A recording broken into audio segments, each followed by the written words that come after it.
네, 흔히들 비유라는 말을 할 때에는 어떤 이야기를 할 때에 보다 더 쉽게 설명하기 위해서 그 비유를 합니다. 예를 들면 어떤 아무개는 참 얼음장 같아 라는 말을 했다고 합시다. 그러면 그 사람의 성격이 나오죠, 이렇게. 예, 얼음장 같다 그러면 얼음이 어떻습니까? 조금 차갑잖아요. 예. 그리고 계속해서 붙들고 있기에는 조금 힘들잖아요, 그죠? 그래서 얼음장 같다라고 했을 때는 그 사람이 조금 어떤 일에 대해서 되게 냉정하고 냉철하고 또 한편으로는 정이 없다 할 정도로 그런 성격을 가진 사람이다 할 수 있습니다. 또 어떤 사람은 참 따뜻해. 사람이 따뜻할 수 있습니까? 예, 근데 따뜻해 라는 그 말을 하면 그냥 듣기에도 저 사람은 참 온유하고 성품이 좋고 착하고 그리고 누군가를 잘 돕고 사랑을 나누기에 애쓰는 사람, 예, 그렇게 받아들이십니다. 제가 아직도 잊지 못하는 저희 집 아이들의 이야기 중에 하나가 지혜가 있습니다. 예, 저희 첫째죠, 이렇게. 한국에서 이제 4살 때였어요. 바깥에 이제 그 구름이 껴가지고 많이 어두컴컴했어요. 근데 갑자기 이제 그 구름 사이에 햇빛이 삐져나올 때가 있지 않습니까? 예, 구름이 싹 거치면서 햇빛이 쫙 나오니까 그때 지혜가 저에게 어떤 이야기를 했냐면, 아빠, 왜 하늘이 불을 켰나 봐요 라는 얘기를 했어요. 어떻게 저런 표현을 할까? 그때 4살이었거든요, 이렇게. 만약에 지혜가 한국에 계속 있었으면 아마도 그 문학가가 되지 않았을까. 근데 뭐 독일에 왔기 때문에 이제 그 꿈은 예, 뭐 끝났다고 봐야 되지 않을까 싶습니다. 예. 하여튼 그 하늘에서 그 빛이 다시 날 때에 하늘에서 불을 켰나 봐요 라고 이렇게 비유해 말을 했던 게 아직도 기억이 납니다.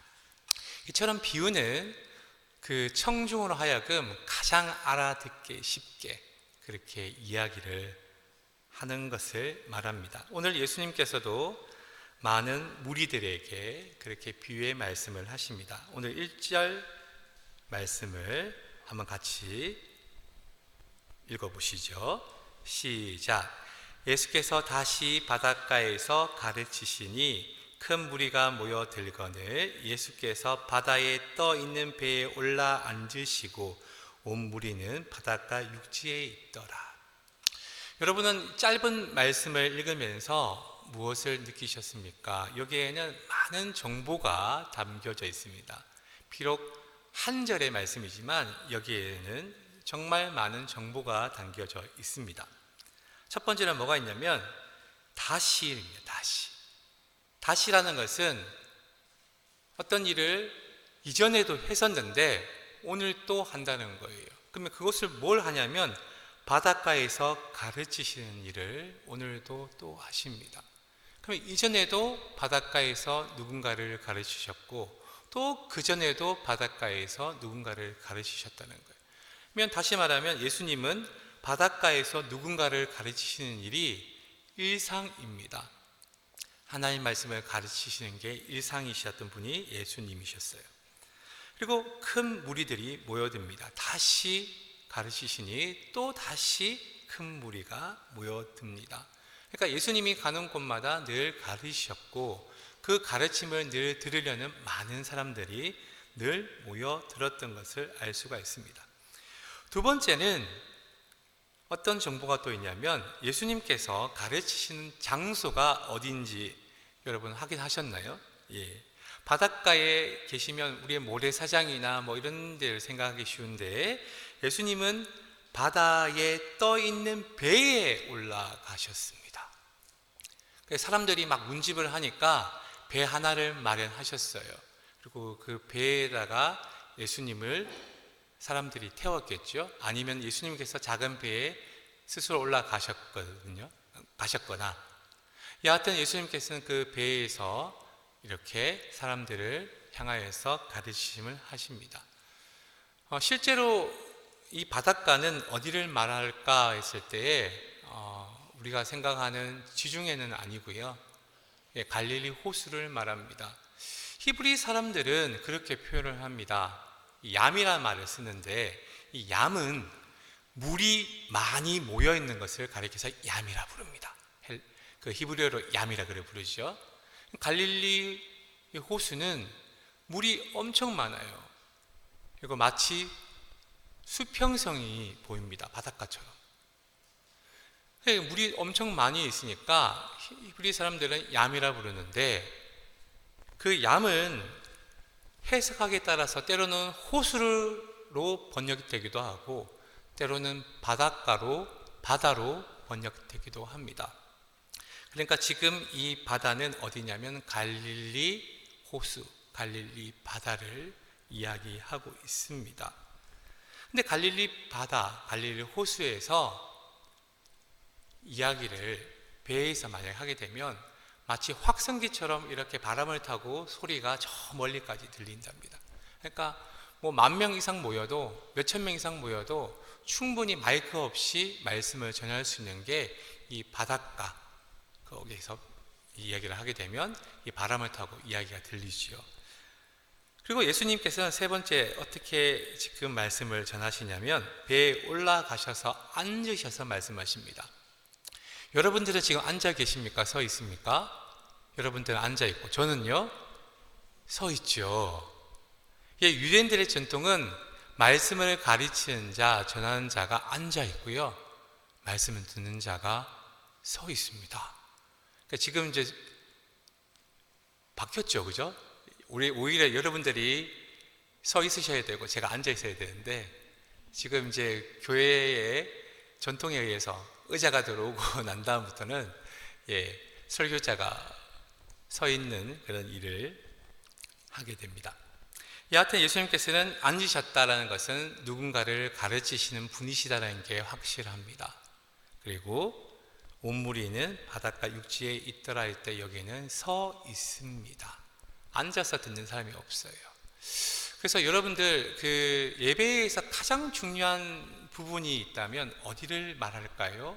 라고 제가 질문을 하게 되면 아니 예배 시작을 알리는 그 예배 부름이 가장 중요하지 않을까요? 이렇게 하시는 분도 계시고 아니에요. 제일 마지막에 축도가 가장 중요해요. 우리가 복 받아야 되거든요. 이런 분도 계시고 아니에요. 그래도 설교가 가장 중요하지요. 하는 분도 계시고 아니에요. 교회를 위해서 기도하는 그 기도 순간이 가장 중요하지 않을까요? 아니에요. 하나님께 내가 준비한 예물을 드리는 헌금 시간이 가장 중요한 것 같아요. 라고 하는 분도 계십니다. 근데 지금까지 제가 말한 것 중에는 답이 없어요. 어디가 가장 중요할까요?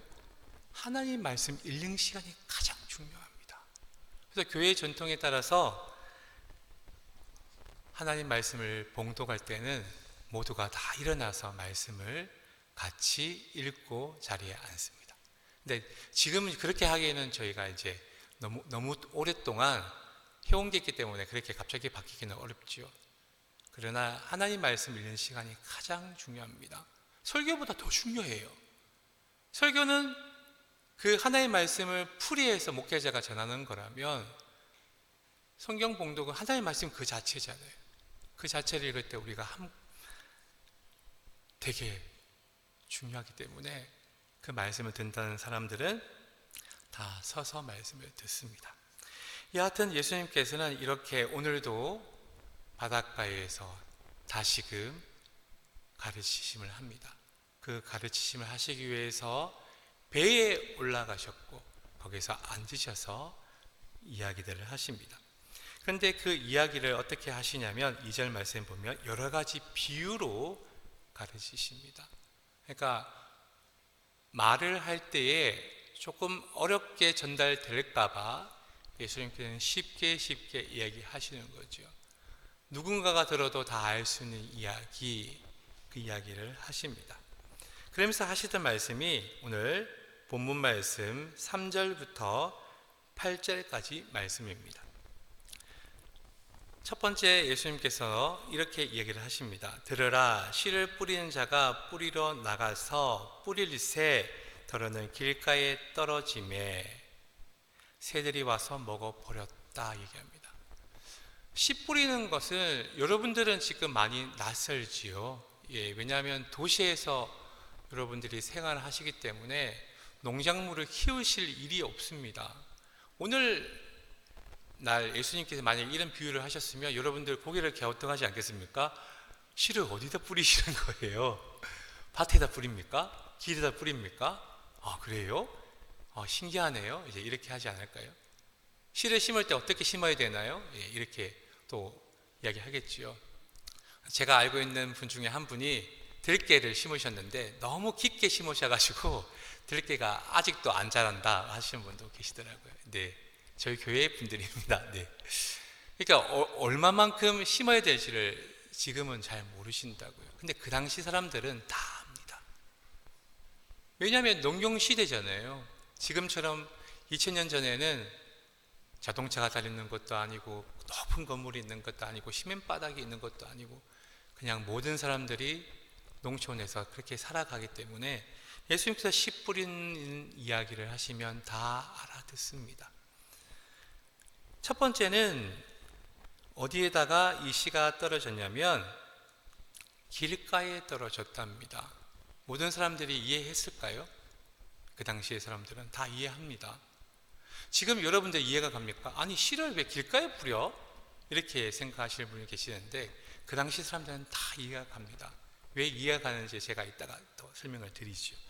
그리고 두 번째 예수님께서 어떻게 얘기하시냐면 더러는 흙이 얕은 돌밭에 떨어짐에 흙이 깊지 아니하므로 곧 싹이 나오나 해가 돋은 후에 타서 뿌리가 없으므로 말랐고 두 번째는 흙이 얕은 돌밭에 씨가 떨어졌답니다.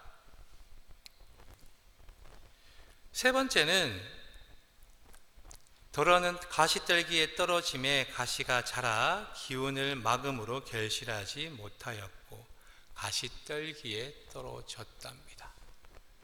네 번째는 더러는 좋은 땅에 떨어짐에 자라 무성하여 결실하였으니 30배나 60배나 100배가 되었느니라 하시고, 여러분 지금까지 이야기를 예수님께서 비유의 말씀을 하셨는데 비유는 누군가가 들었을 때 충분히 납득이 가고 이해가 잘 가야 되는데 혹시 여기가 잘 가십니까?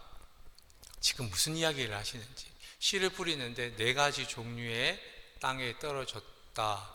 근데 3개는 실패했고 하나만 성공했다. 뭐 그런 이야기를 하시는데 이해가 가십니까? 저 이해가 잘 안 가요. 그런데 이렇게 된 것은 이해가 그 당시 사람들은 다 했을 거예요. 그 당시 사람들은 농사를 지을 때 이렇게 지었다고 합니다. 지금 뭐 우리가 씨를 심을 때는 이렇게 땅을 파고 씨를 심고 이렇게 흙을 덮어 주지요. 예. 근데 그 당시 사람들은 그렇게 씨를 심지 않습니다. 어떻게 심냐면 이런 큰 가방이 있어요. 그 큰 가방을 이렇게 맵니다. 그리고 한쪽에 조금 한 구멍을 냅니다. 그리고 난 다음에 이 사람이 앞으로 걸어갑니다. 그럼 씨앗이 어떻게 될까요? 하나씩 똑똑똑똑똑똑똑 떨어지겠죠. 그러니까 이 사람이 한 자리에서 계속 있으면 그 자리에 계속 씨앗이 쌓일 수 있으니까 계속해서 앞으로 뒤로 앞으로 뒤로 옆으로 이렇게 움직이면서 씨앗을 이렇게 심는 거예요. 그러고 난 다음에 땅을 이렇게 엎습니다. 그러면 이 씨앗이 그렇게 자리를 잡습니다. 그래서 길에서부터 이제 밖까지 이제 이 씨앗을 맨 것을 메고 가는 거죠. 그러면 씨앗이 처음부터 어디부터 떨어집니까? 길에서부터 떨어지죠. 근데 밭을 바꿔 보신 분은 아시겠지만 밭에서 땅을 파다 보면 이 작은 돌들이 나옵니다. 그러면 작은 돌들을 이 가장자리로 이렇게 던져 두지요. 그럼 돌이 어느 정도 이렇게 쌓입니다. 이 쌓이는 돌이 길하고 이 밭하고 그 경계선에서 이 쌓입니다. 그리고 이 돌하고 또 밭하고 사이에 보면 잡초들이 나기 시작합니다. 보통 잡초들은 가시가 달린 잡초들이 유대인 지방에는 되게 많습니다.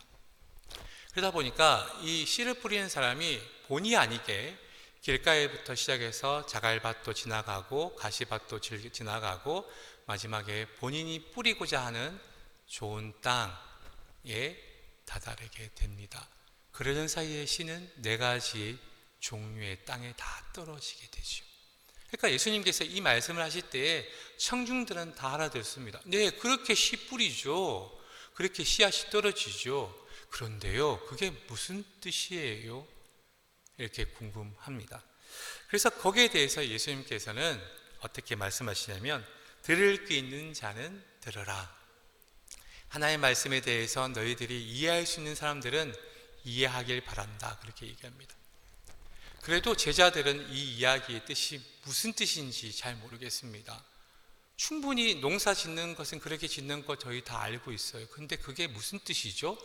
예수님, 저에게 좀 설명해 주세요. 라고 이야기를 합니다. 그때 예수님께서는 다시금 이 비유를 설명해 주십니다. 그게 오늘 읽지는 않았지만 마가복음 4장 14절 말씀부터 20절에 그 비유에 대한 말씀을 하나씩 설명해 주십니다.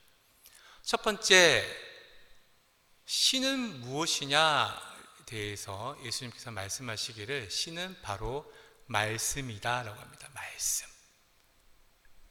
말씀인데 그 말씀은 누구의 말씀이냐면 하나님의 말씀이라고 하시죠. 그러면 땅은 뭐냐? 땅은 바로 우리의 마음이라고 하십니다. 우리의 마음.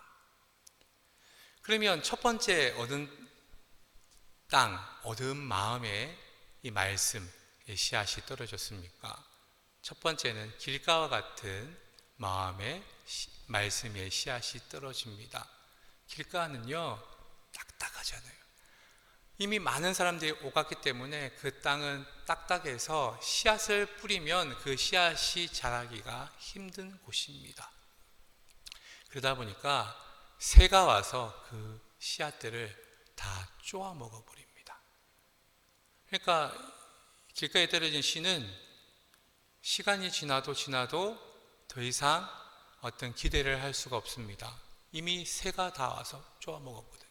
근데 그 새는 뭐냐? 예수님께서 말씀하시기를 사탄이다 라고 합니다. 내 마음이 너무 딱딱해서 하나님 말씀을 받아들일 수 없을 때에 그 말씀을 가져가는 이가 있는데, 그 이가 바로 누구냐면 사탄이다. 그 말씀이 혹이나 네 마음에서 자랄까봐 그 말씀의 씨앗을 싹 다 앗아가 버린다. 충분히 이해가 갔어요. 길가에 떨어진 씨는 마치 내 마음이 너무 강팍해서 더 이상 하나님의 말씀을 받아들일 수 없을 때에 그 상태를 말하는구나. 그 다음으로 예수님께서 말씀하시기를 돌밭을 이야기합니다. 자갈밭이요. 그런데 이 네 가지 밭 중에서 가장 먼저 씨앗이 싹을 트는 것은 몇 번째일까요? 길가일까요? 돌밭일까요? 아니면 가시떨기일까요? 좋은 땅일까요? 여기에서 가장 먼저 싹이 트는 것은 두 번째 돌밭입니다. 왜냐하면 흙이 얇기 때문에 이 씨앗이 싹이 터가지고 뚫고 올라오는 시간이 너무 짧아요. 좋은 땅은 그래도 이 정도 깊이가 있으면 여기서부터 올라오는 시간이 한 3일, 4일 걸린다면, 흙이 얕으면 하루만이라도 올라옵니다. 그러니까 가장 반응이 빨라요. 말씀을 들으면 너무너무 그 말씀에 막 은혜 받고 충만하고 이런 사람. 그런데 해가 막 비치잖아요. 그러면 이 뿌리가 너무 얕아가지고 금방 말라 죽습니다. 마치 해가, 예수님께서는 비유의 말씀을 하시기를 어떻게 하시냐면, 너희들이 당할 어려움 중에서 박해, 그리고 환난, 그런 것들을 받으면 말씀을 언제 받았는지 잊어버릴 만큼 나의 모든 그 말씀들이 다 사라져버린다. 지난주에 막 이 말씀 듣고 내가 살아야지 했는데 갑자기 막 코로나 계속해서 막 이어지고, 시험을 쳤는데 시험은 떨어지고 돈은 없고 막 이렇게 되잖아요. 그러면 하나님이 어디 계셔? 내가 더 열심히 해야지. 예, 환난과 박해 속에 모든 것들을 잃어버리는 그런 사람. 가장 먼저 반응은 왔지만 가장 먼저 또 식어버리는, 우리 그런 이야기 들어보셨나요? 냄비라고 들어보셨나요? 냄비 근성? 예, 냄비가 너무너무 빨리 끓지 않습니까? 근데 빨리 식는 것도 냄비입니다. 예, 그런 사람들에 대해서 그렇게 돌짝밭과 같은 사람이라고 이야기를 하십니다. 세 번째는 뭐냐면 이 가시떨기를 이야기합니다. 실제로 이제 가시떨기가 나면 안 뽑더라고요. 그러니까 유대인들은 왜 안 뽑냐고 물어봤더니만 그 가시떨기가 하나의 이렇게 담처럼 됐기 때문에 주인 아니고는 거기에 못 넘어가니까 그것을 그렇게 놔둔다고 합니다. 그러다 보니까 고개에 떨어진 씨는 이 가시떨기 때문에 못 자랍니다. 첫 번째는 가시떨기 때문에 못 자라는 이유가 양분을 다 빼앗겨 버립니다. 여러분 그 곡식이랑 잡초하고 둘이 같이 놔둬 보세요. 어떤 게 더 잘 자라나? 어떤 곡식이든지 간에 잡초보다 더 잘 자라는 곡식을 못 봤습니다. 아직까지. 잡초가 너무너무 잘 자랍니다. 가시떨기도 잡초죠, 이렇게. 그러니까 양분은 다 빼앗겨 버려요. 아예 자라지도 못해요. 두 번째는 이 가시떨기가 다 막고 있죠, 이렇게. 예. 그러니까 자랄라 해도 자랄 수가 없어서 결국에는 뭐 시들시들 하다가 끝나버립니다. 추수 때가 되면 열매가 없어요. 예, 이 사람들은 어떻냐면 말씀을 잘 듣습니다. 말씀을 잘 들어요. 근데 어느 순간에 세상에 유혹이 오면 그 유혹에 쉽게 넘어지는 사람들 이야기를 합니다. 실제로 저희 친척들 중에서 이제 그런 친척이 있습니다.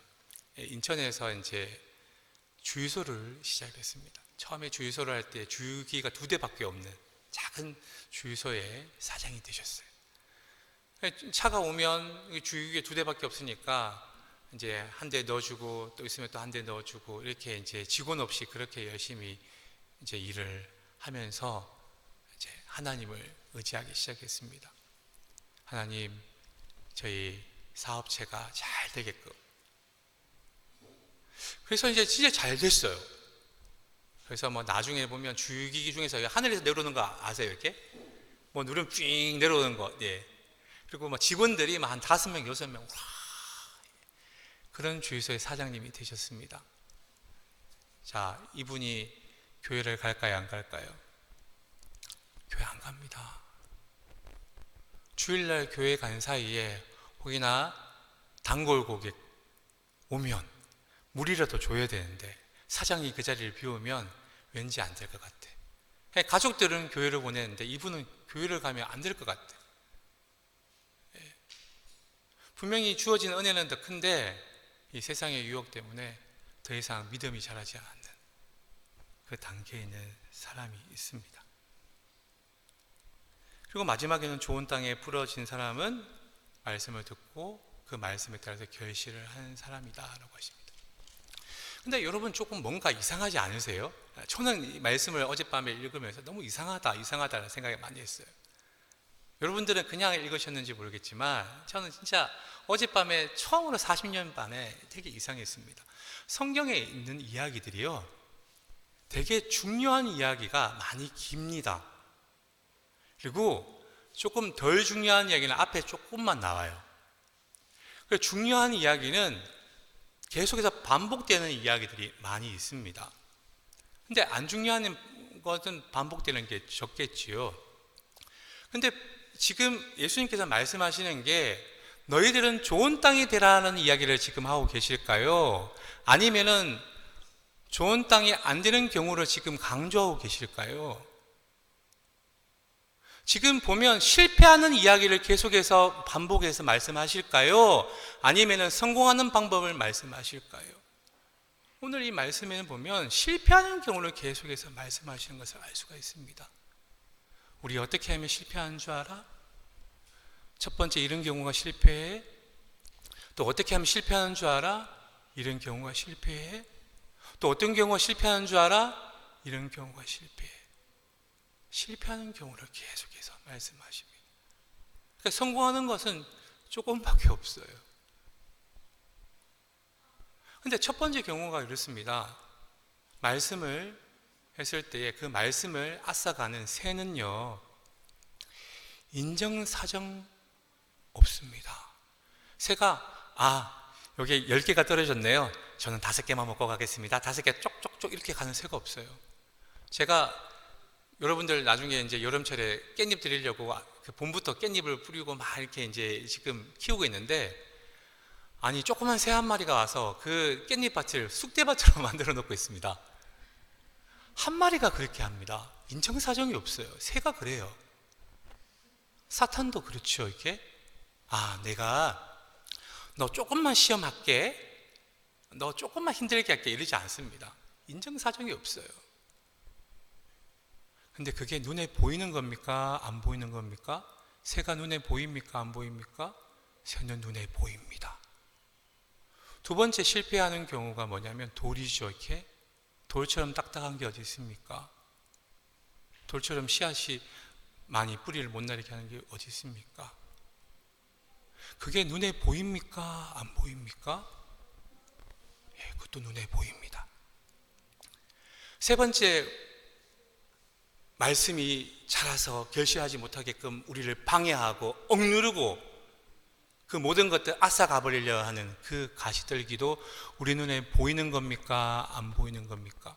보이는 겁니다. 실패하는 요소들은 언제나 우리 눈에 보인다는 거예요.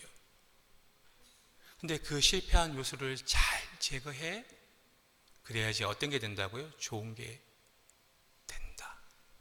그런데 좋은 땅은요, 조금 앞에 세 번째랑 조금 다릅니다.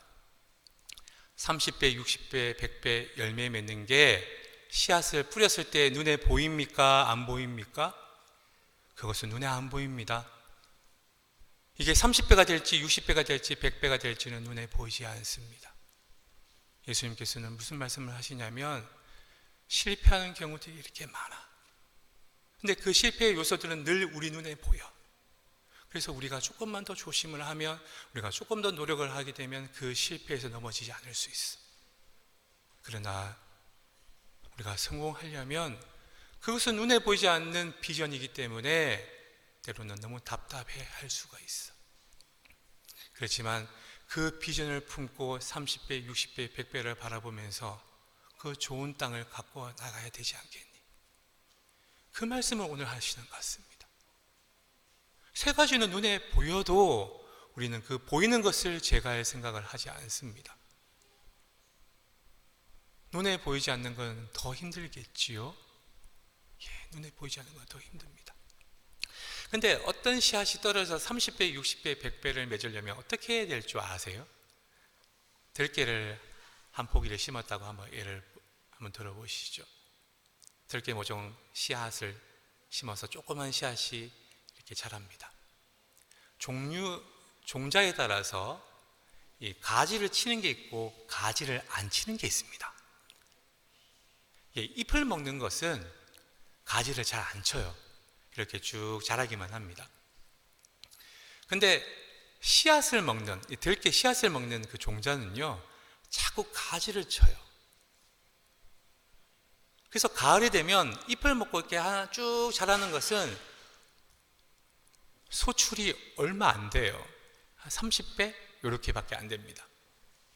그런데 가지를 자꾸 치는 게 있잖아요. 들깨 중에 가지를 자꾸 치는 거. 가을이 되면 100배 가까이 됩니다. 다시 말하면 좋은 땅 속에서도 많은 열매를 맺으려면 계속해서 믿음의 가지를 자꾸 쳐야 돼요. 믿음의 가지를 치지 않고 하나만 내가 잘 키워야지, 한 가지만 잘 키워야지 30배에서 60배 안 넘어갑니다. 60배, 100배 넘어가려면 자꾸 믿음의 가지를 쳐야 됩니다. 그래야지 그 농작물이 잘 많은 결실을 맺을 수가 있습니다. 오늘 이 본문 말씀이 우리들에게 큰 도전이 되면 좋겠습니다. 하나의 말씀을 듣지 않고 나의 신앙이 성장되기를 바라시는 분들은 어찌 보면 공부하지 않고 좋은 대학 가려는 그 심보랑 비슷한 것 같습니다. 하나의 말씀을 매일매일 조금이라도 읽는 사람, 아예 안 읽는 사람, 1년이 지나면 차이가 날까요? 안 날까요? 제가 고등학교 다닐 때에 어떤 한 친구가 있었어요. 이 친구는 머리가 되게 나빴어요. IQ가 100이 안 됩니다. 86. 그래서 우리가 이야기하기로는 야, 너는 사람이냐 동물이냐 뭐 이렇게 농담을 많이 그렇게 했었어요.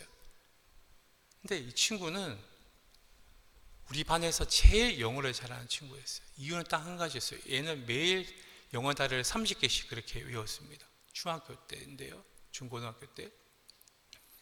30개씩 10일 외우면 300개고요.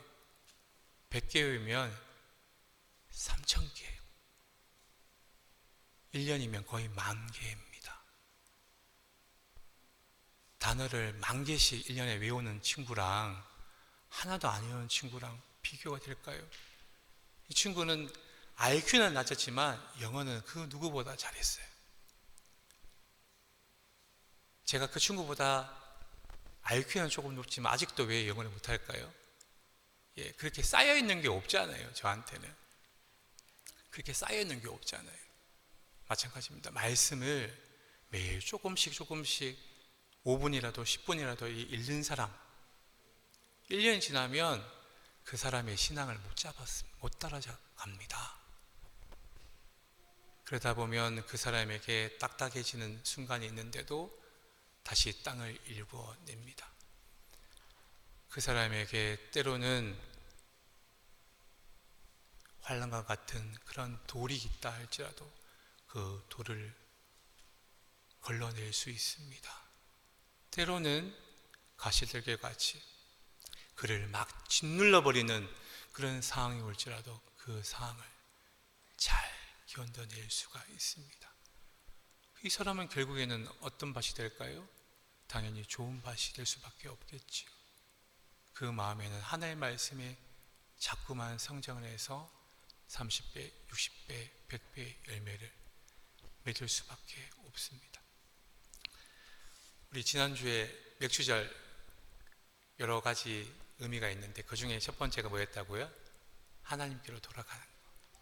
하나님께 돌아가는 것은 다르게 말하면 하나님의 말씀으로 돌아가는 겁니다. 원래 우리 표가 하나님의 말씀으로 성장하는 교회. 나를 성장시킬 수 있는 것은 하나님의 말씀밖에 없다. 그러면 내 마음밭은 어떻게 되듯이 내 마음밭은 당연히 좋은 밭이 되어야 되는데 내가 살면서 실패의 요소가 너무 많아. 이런 것도 실패의 요소가 되고 저런 것도 실패의 요소가 되고 이런 것도 실패의 요소가 돼. 근데 그런 것들을 잘 극복해 나가면 너는 많은 열매를 맺을 수가 있어. 주님이 그렇게 우리에게 말씀하십니다. 이제 하반기 남아있는 기간을 반 남았어요. 반. 예, 전반기는 그렇게 보냈지만 우리 또 후반전에 잘하잖아요. 축구. 예, 축구 같은 경우도 후반전에 우리 역전을 하는 경우도 있듯이 우리 말씀 속에서 다시금 우리가 하나님께 돌아가고 또 그를 통하여서 우리가 더욱더 날로 성장할 수 있으면 참 좋겠습니다.